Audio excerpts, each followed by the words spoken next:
Mga matatalinong tao, mga sangkay, mga scientists, nag-warning po ng panibago na namang pandemya. Yan po ang ating mag-uusapan ngayon.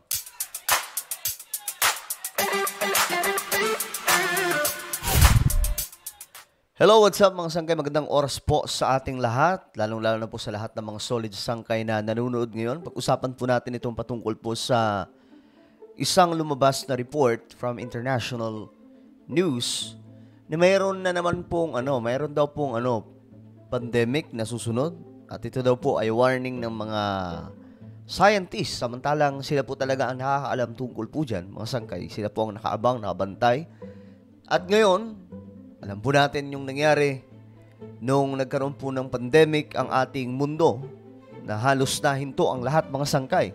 So, tingnan po natin ang balitang to. But before we start, guys, pakisubscribe po muna yung ating YouTube channel. Dahil dito, mga sangkay, 1.2 million subscribers na po tayo. Parami po tayo ng parami. Kaya kung hindi ka po nakakapag-subscribe, alam mo na ang iyong gagawin. Mayroon pong makikitang subscribe button sa ibaba. Pindutin nyo lamang po yan, then click the bell and click all. Sa mga nanonood naman po sa Facebook, huwag kalilimutan na i-follow ang ating Facebook page. Okay?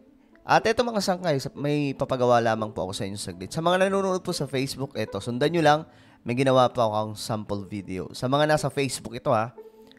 So habang kayo ay nanonood mga sangkay, i-check nyo sa itaas ang video na to. Ito mismong pinapanood nyo.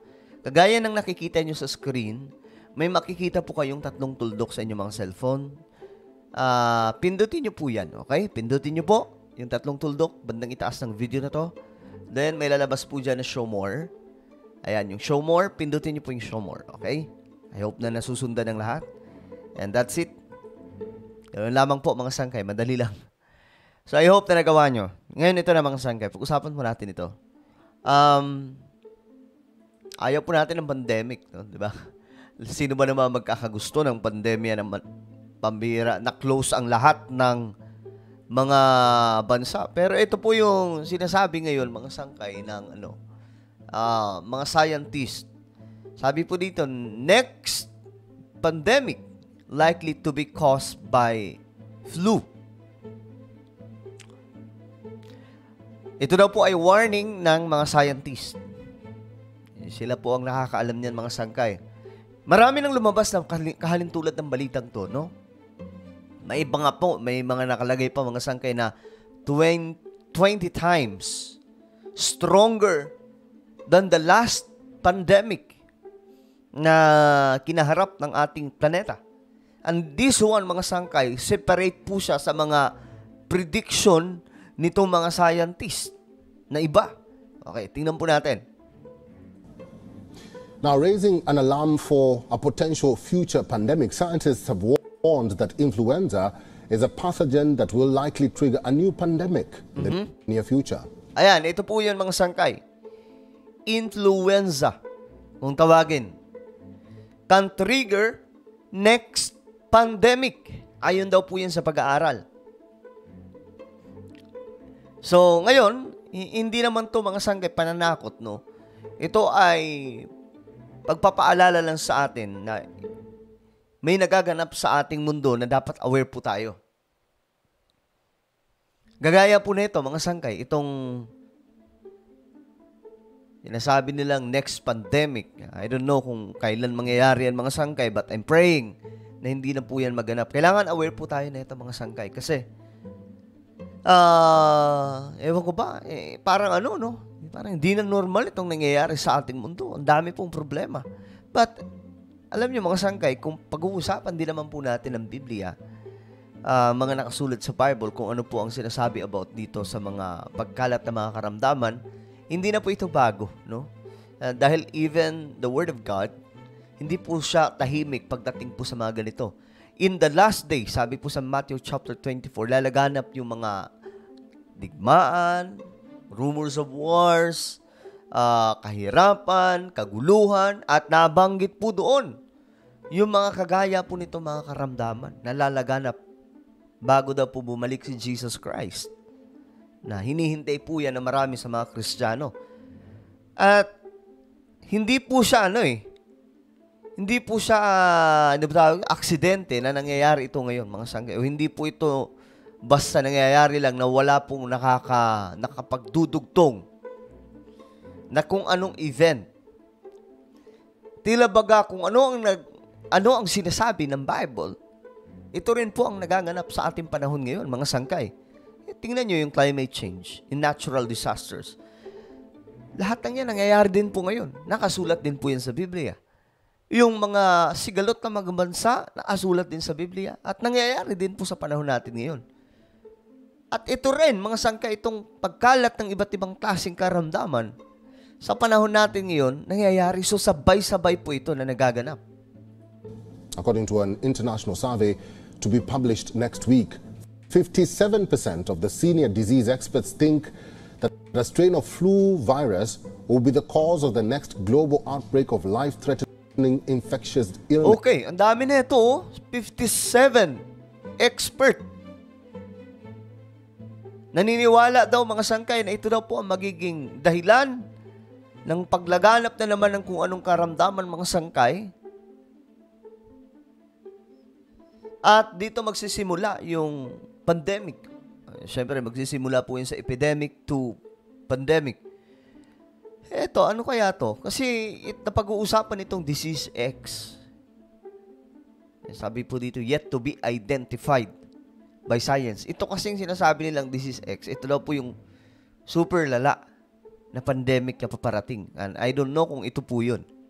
The survey is carried out by Cologne University's John Salmanton Garcia. It involves inputs from 187 senior scientists, details of which will be revealed at the European Society of Clinical Microbiology and Infectious Disease Congress in Barcelona next week. 21% scientists who... Ayan, no? 187 scientists nagpakita daw po ng detalye na ito nga daw po ang possible na pandemic. Parang ano, no? Parang minamain condition tayo eh. Well, may mga conspiracy theory about dyan, mga sangkay, pero ayaw po natin pumasok sa ganun. Pero, ang dating, no? Parang minamain condition po yung lahat ng tao na merong paparating na mas malaking pandemic. Kasi ito, may mga warning na. Ito, 187 scientists. Naniniwala sila na itong araw po ang pagmumulan. Took part in the study believe that the next most likely cause of the pandemic after influenza is a virus dubbed Disease X. Oh my goodness. So, nakatulay na. Nakapila na mga sangkay, no? Pagkatapos daw po nitong influenza, ito po yung paparating na sinasabi po nilang next pandemic. But after that, mga sangkay, ito daw po yung Disease X na 100 times stronger kaysa po sa nakaraang pandemya. Ano kaya nalalaman nila itong mga sangkay, no? Nakaano na eh. Nakapila na. Nasa listahan na. Ano ang susunod? Then next, what? Ito na naman na pandemic. Itong Disease X.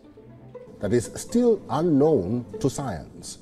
According to them, the next pandemic will be caused by yet to be identified microorganisms that will appear out of the blue, similarly as SARS-CoV-2 virus. Yan na yun. Ang Disease X, ang meaning daw po niyan, unidentified na karamdaman na pwedeng kumalat sa buong mundo. Unidentified. Hindi pa po nila matukoy kung ano, pero alam na po nila mas malakas ito ng malala. Diba? Nakapagtataka, bakit ganun? Hindi nyo pala alam bakit may ideya na kayo kung gaano kalakas yan. Ayan, ang tanong dyan, yan ba yung papasok na ano? Zombie? Diba? Mga, ano lang yan, mga movie lang, pero possible po yan maganap mga sangka in the near future. The cause of COVID-19 did when it started infecting humans in 2019. The World Health Organization expressed concerns last week about the concerning global spread of the H5N1 influenza strain that is responsible for millions of cases of avian flu. Okay. So kumakalat na pala ito ngayon, itong tinatawag na influenza. Kaya pala natukoy nila mga sangkay na pwede daw po ito mag-trigger ng next pandemic. Since the outbreak started in 2020, millions of wild birds have perished and tens of millions of poultry have died. And most recently, the virus also spread to mammal species, including domestic cattle. And this has increased fears about the risks to humans. For all the Okay, so yan po ang kinakatakot nila mga sangkay na pwedeng maipasa daw po ito sa tao. Again, influenza ang pangalan mga sangkay. Yan daw po ang possible na next pandemic na magti-trigger sa buong mundo. Ano po ang inyong opinion mga sangkay? Just comment down below. Mayroon po akong isang YouTube channel. Ito po ay Sangkay Revelation. Nag-upload po tayo dito patungkol sa mga nakasulat sa Bible. No? Hanapin nyo na lamang po ito sa YouTube or makikita nyo sa screen. Sangkay Revelation. I-click nyo po yung subscribe, i-click ang bell at i-click nyo po yung all. Ito po yung mga topic natin dito. Mga very interesting topic. Mga nakapropesiya sa Biblia na nagaganap ngayon. Okay? So ako na po yung magpapaalam. Mag-iingat po ang lahat. God bless everyone.